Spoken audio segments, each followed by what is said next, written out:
Hello, नमस्कार। आज हम बात करने वाले हैं बजाज ऑटो कंपनी के स्टॉक्स के बारे में।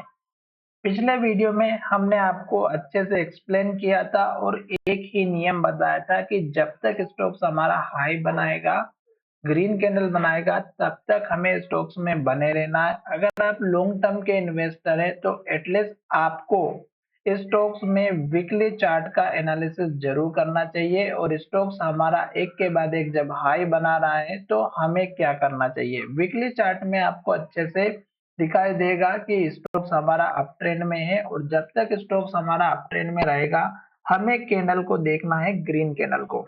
और यहाँ पर अगर आप देखेंगे तो स्टॉक्स ने यहाँ से ग्रीन कैंडल बनाना स्टार्ट किया और एक के बाद एक हाई बनाते हुए स्टॉक्स ऊपर गया।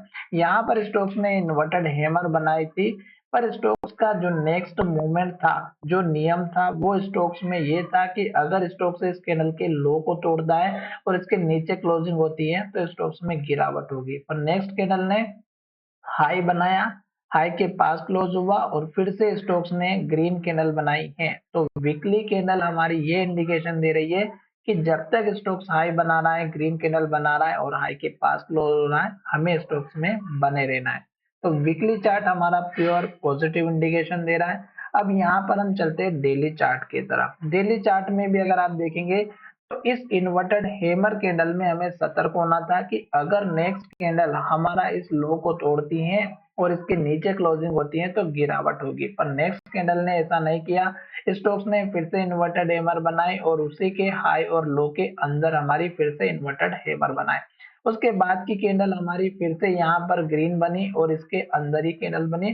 तो कहने का मतलब ये है कि स्टॉक्स हमारा फिर से जो ये लो को ऊपर की तरफ शिफ्ट कर रहा था और ग्रीन कैंडल बना रहा था। फिर से स्टॉक्स ने इस बड़े से ग्रीन कैंडल के साथ में ब्रेक किया और हाई बनाया। फिर स्टॉक्स ने ग्रीन कैंडल बनाई, हाई बनाया। अब स्टॉक्स हमारा फिर से आज के दिन स्टॉक्स ने हाई तो नहीं बनाया पर ग्रीन कैंडल बनाई, पॉजिटिव हैमर कैंडल बनाई। पर इस कैंडल का महत्व इसलिए नहीं होता है क्योंकि स्टॉक्स हमारा यहाँ पर बीच में बनी है, पर हमें यहाँ पर वेट करना है।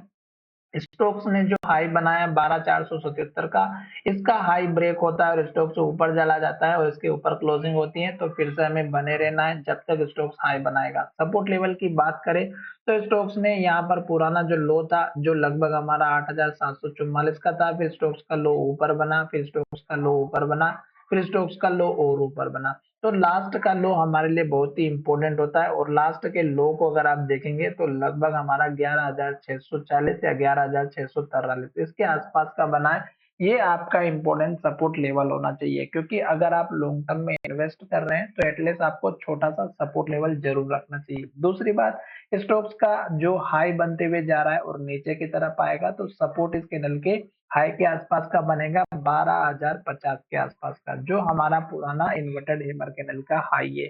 तो बिंदास इस स्टॉक्स में बने रहें जब तक वीकली चार्ट हमारा पॉजिटिव इंडिकेशन दे रहा है तब तक। और अगर आप इंट्राडे के हिसाब से काम करते हैं तो ग्रीन कैंडल आप डेली चार्ट पैटर्न पे भी देख सकते हैं। और हमेशा एटलीस्ट आपको चार्ट के बारे में जरूर समझना चाहिए कि जब तक स्टॉक्स ग्रीन कैंडल बना रहा है हमें वेट एंड वॉच का काम करना है। जल्दबाजी नहीं करनी है, पूरा प्रॉफिट लेना है और स्टॉक्स में पिछली कैंडल के हाई लो को जरूर मार करना है क्योंकि अगर हाई टूट रहा है और उसके ऊपर क्लोजिंग हो रही है तो बने रहना है। अगर लो टूट रहा है और लो के नीचे क्लोजिंग हो रही है तो हल्की सी गिरावट लास्ट के हाई के आसपास या लास्ट के लो के आसपास तक जरूर दिखाई देगा। तो चलिए वीडियो को यहीं विराम करते हैं। धन्यवाद, मिलेंगे नए वीडियो में।